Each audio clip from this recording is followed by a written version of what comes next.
उत्थान में इनका बहुत ही महत्वपूर्ण रोल है। इसी वजह से उन्होंने दलितों के लिए उन्होंने अलग से आर्टिकल दिए हैं।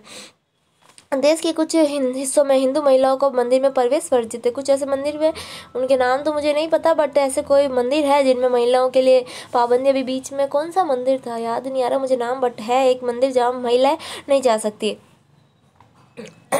जब कोई धार्मिक संगठन में बदलता है तो आमतौर पर इसका सर्वाधिक रूढ़िवादी हिस्सा उस पर हावी हो जाता है, तो वो किसी किस्म की असहमति बर्दाश्त नहीं करता। अमेरिका के कुछ हिस्सों में धार्मिक रूढ़िवाद बड़ी समस्या बन गया है, जो देश के अंदर भी शांति के लिए खतरा पैदा कर रहा है और बाहर भी।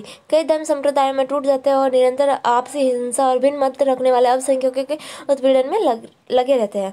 इस प्रकार धार्मिक वर्चस्व को लेकर अंतर धार्मिक वर्चस्व के तौर पर नहीं देखा जा सकता। ये एक दूसरा सुस्पष्ट रूप यानी धर्म के अंदर वर्चस्व के रूप में ग्रहण करता है। संस्थाबद्ध धार्मिक वर्चस्व के सभी का विरोध होने के नाते धर्मनिरपेक्षता को न केवल अंतर धार्मिक बल्कि धर्म के अंदरूनी वर्चस्व को भी चुनौती देनी होगी। हमारे पास धर्मनिरपेक्षता की आम धारणा मौजूद है। यह ऐसा नियामक सिद्धांत है जो धर्मनिरपेक्ष समाज अर्थात अंतर धार्मिक दोनों तरह के वर्चस्व से रहित समाज बनना चाहता है। सकारात्मक रूप से देखा जाए तो ये धर्म के अंदर आज़ादी तथा विभिन्न धर्मों के बीच और उनके अंदर समानता को बढ़ावा देगा। यानी कि अगर ऐसा उपाय कर लिया जाएगा तो ये क्या होगा, सभी धर्मों को मानने के लिए होगा और सभी धर्मों को समानता का बढ़ावा मिलेगा। अब हम इस व्यापक ढांचे के अंदर कुछ विशिष्ट और लघुतर सवालों का विचार करते हैं, जैसे कि इन उद्देश्यों को पूरा करने के लिए किस प्रकार का राज्य सक्षम होगा। दूसरे शब्दों में धर्मनिरपेक्ष के लिए प्रतिबद्ध किसी राज्य और धार्मिक समुदाय से कैसे संबंध होना चाहिए। नेक्स्ट है आपका धर्मनिरपेक्ष राज्य।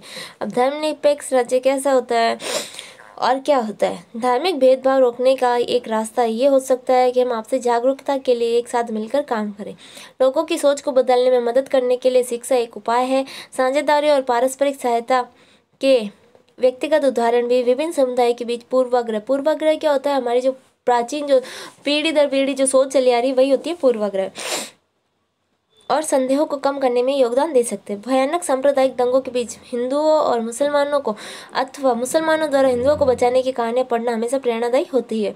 ये जो 1947 जब 1947 भारत आज़ाद हुआ था तब की कहानियाँ आप सुनो, बड़े बुजुर्गों से सुनो या यूट्यूब पे आप सर्च करोगे तो भी आपको बहुत सारी कहानियाँ मिल जाएगी। लेकिन ये नामुमकिन है कि केवल शिक्षा या भलाई धार्मिक भेदभाव को मिटा दे। उस वक्त तो बहुत ज़्यादा सांप्रदायिक दंगे हुए थे।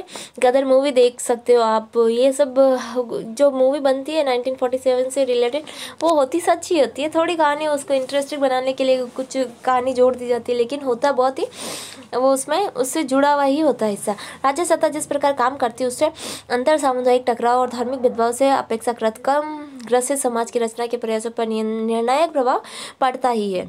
इस कारण हमें देखने की जरूरत है कि धार्मिक टकराव रोकने और धार्मिक समानता को प्रोत्साहित करने के लिए किस किस्म की राज्य सत्ता आ सके।